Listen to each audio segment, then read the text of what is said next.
Hello દોસ્તો, કેમ છો બધા? મજામાં થઈશો. અમે આવી ગયા ચોટીલા દર્શન કરવા માટે, તો વિદ્યામાં બન્યા રહેજો. તો આ રહી સામુંડમાની મૂર્તિ, તમે જોઈ શકો છો. સામુંડમાના દર્શન પણ કરી શકો. દર્શન કરીને બારણે આવી ગયા છે, તો તમે જોઈ શકો છો બહારનો નજારો. તો હવે અંદર અમે જવાના છે, તો વિદ્યામાં બન્યા રહેજો.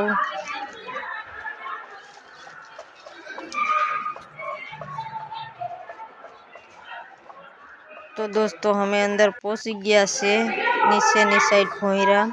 અને આ તમે જોઈ શકો છો માતાજીની મૂર્તિઓ. ખોડલમાંનું મૂર્તિ છે, સાતે બેનની. તો દોસ્તો દર્શન કરીને હવે નીચે જાય છે.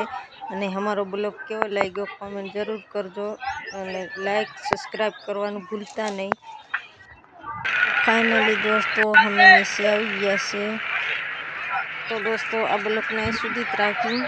તો બાય બાય, કાલના બ્લોગમાં મળશું. લાઈક સબસ્ક્રાઈબ કરવાનું ભૂલતા નહીં.